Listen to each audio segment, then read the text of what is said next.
Assalamualaikum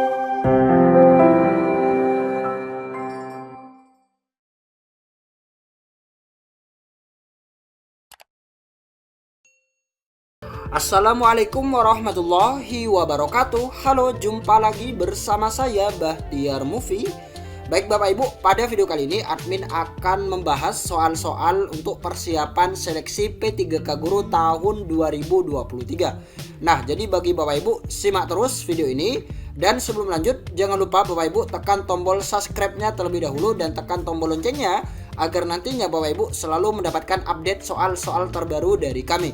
Baik Bapak Ibu, kita langsung saja. Soal yang nomor 1, contoh penerapan teori behavioristik yang dapat dilakukan oleh guru dalam praktik pembelajaran adalah: yang A, memahami tahap-tahap perkembangan peserta didik dan menggunakan metode pembelajaran sesuai dengan tahap tersebut. Yang B, memberikan penjelasan pengetahuan baru. Yang C, membimbing siswa dalam memperoleh pengetahuan baru.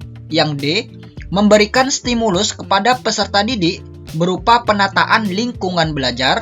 Yang E, menyediakan atau memberikan kegiatan-kegiatan yang merangsang keingintahuan siswa dan membantu mereka mengekspresikan gagasannya. Nah, jadi untuk soal yang nomor 1, ini yang ditanyakan adalah contoh penerapan teori behavioristik. Nah, jadi sebelum menjawab, teman-teman harus paham terlebih dahulu mengenai teori behavioristik ini. Nah, untuk teori behavioristik ini adalah perubahan tingkah laku. Seseorang dianggap belajar ini jika telah mampu menunjukkan perubahan tingkah laku. Dan juga pentingnya masukan yang berupa stimulus dan keluaran atau output yang berupa respon. Nah, untuk stimulus ini adalah sesuatu apa saja yang diberikan oleh guru kepada peserta didik. Sedangkan untuk respon ini berupa reaksi ataupun tanggapan yang dihasilkan oleh peserta didik terhadap stimulus yang diberikan oleh guru tersebut. Nah, jadi jawaban yang tepat untuk soal yang nomor 1 ini adalah yang D ya teman, yaitu memberikan stimulus kepada peserta didik berupa penataan lingkungan belajar. Nah, jadi kata kuncinya ini adalah pemberian stimulus kepada peserta didik. Nah, jadi ini masuk dalam penerapan teori behavioristik. Dan untuk menjawab soal-soal mengenai teori pembelajaran, teman-teman harus paham kata kuncinya terlebih dahulu. Dan di sini admin sudah merangkum teman-teman beberapa kata kunci dari teori pembelajaran ini yang bisa teman-teman terapkan nanti ketika berhadapan ataupun ketika menemukan soal-soal yang berkaitan dengan teori pembelajaran. Nah, kita lihat di sini teman-teman. Teori belajar yang pertama yaitu behavioristik. Kata kuncinya adalah perubahan tingkah laku dan stimulus atau respon. Nah, jadi nanti ketika teman-teman menemukan soal yang berkaitan dengan perubahan tingkah laku ataupun pemberian stimulus kepada peserta didik, maka itu sudah pasti masuk dalam teori belajar behavioristik. Jadi seperti itu ya teman-teman. Kata kuncinya adalah perubahan tingkah laku dari stimulus dan respon. Kemudian yang kedua yaitu teori belajar kognitif. Kata kuncinya adalah struktur kognitif atau otak. Nah, jadi nanti apabila teman-teman menemukan soal yang berkaitan dengan struktur kognitif ataupun otak, ini sudah pasti masuk dalam teori belajar kognitif. Jadi seperti itu. Kemudian yang ketiga yaitu teori belajar konstruktivistik. Kata kuncinya adalah siswa mengkonstruk pengetahuannya sendiri.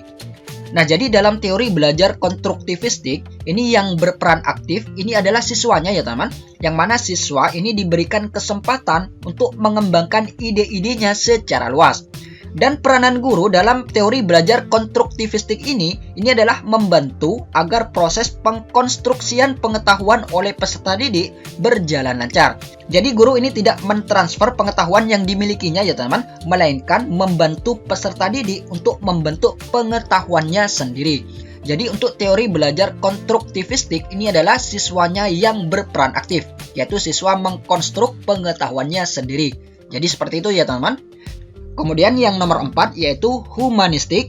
Kata kuncinya adalah memanusiakan manusia.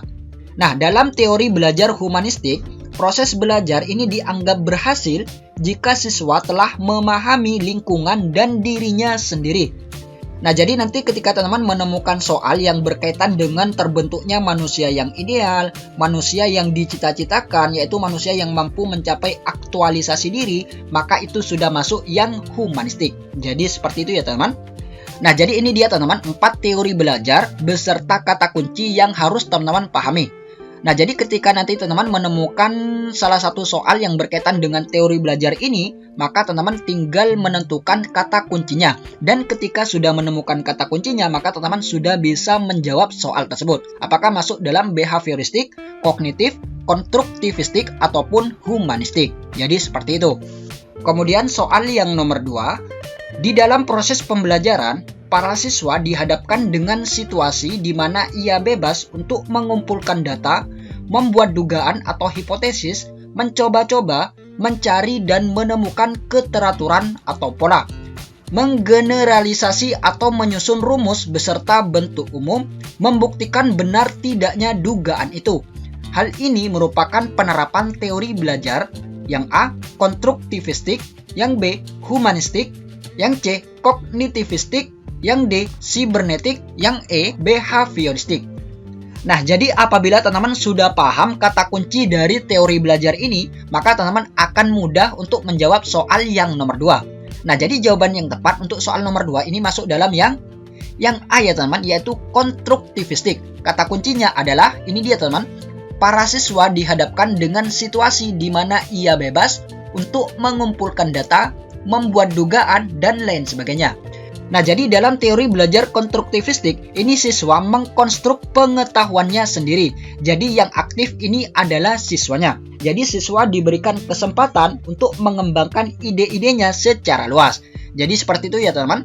Nah, jadi apabila teman-teman sudah paham kata kunci dari teori pembelajaran ini, maka teman-teman akan mudah untuk menjawab soal-soal seperti ini. Jadi seperti itu. Kemudian soal yang nomor 3, Pak Sugi adalah guru IPA di sekolah dasar.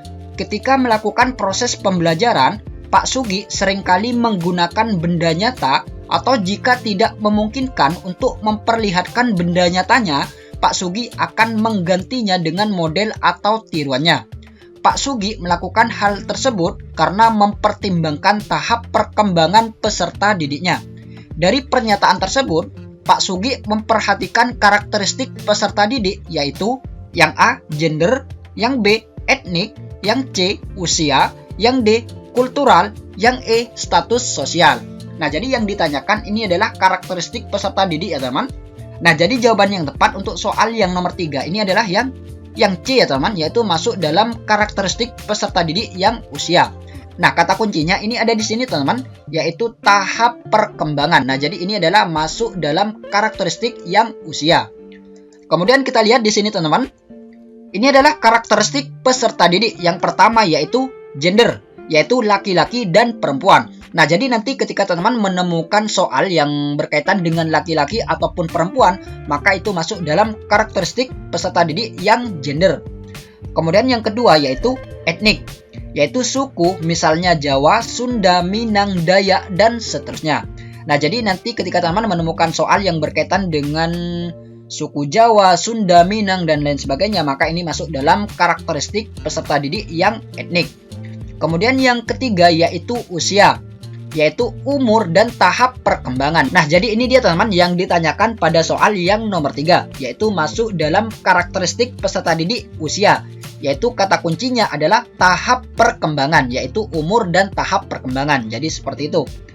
Kemudian yang keempat yaitu kultural, yaitu budaya, kesenian, lagu daerah, dan lain sebagainya. Kemudian yang nomor 5 yaitu status sosial ekonomi, yaitu anak pejabat, anak pegawai biasa, anak orang kaya, anak kurang mampu, dan lain sebagainya. Nah, jadi apabila nanti teman-teman menemukan soal yang berkaitan dengan anak pejabat, anak pegawai biasa, anak orang kaya, anak orang miskin, dan lain sebagainya, maka ini masuk dalam karakteristik peserta didik status sosial. Jadi seperti itu ya teman-teman. Kemudian yang berikutnya yaitu minat, yaitu motivasi dan kemauan untuk belajar. Nah, jadi nanti ketika teman-teman menemukan soal yang berkaitan dengan motivasi ataupun kemauan untuk belajar, maka ini sudah pasti masuk dalam karakteristik peserta didik yang minat. Nah, jadi ini dia teman-teman karakteristik peserta didik yang harus teman-teman pahami beserta kata kuncinya.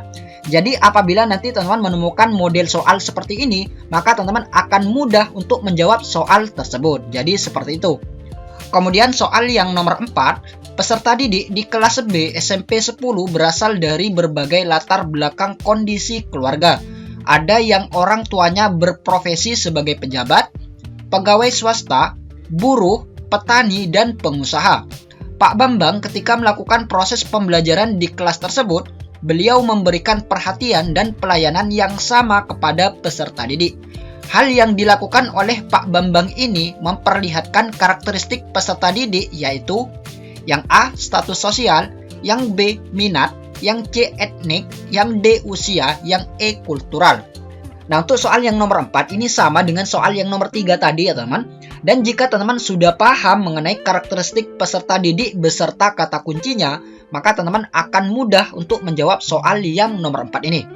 Nah, jadi jawaban yang tepat ini adalah yang A ya teman-teman, yaitu status sosial. Nah, kata kuncinya ini ada di sini teman-teman, yaitu orang tuanya berprofesi sebagai pejabat, pegawai swasta, buruh, petani, dan pengusaha. Nah, jadi ini masuk dalam karakteristik peserta didik status sosial. Jadi seperti itu ya teman-teman.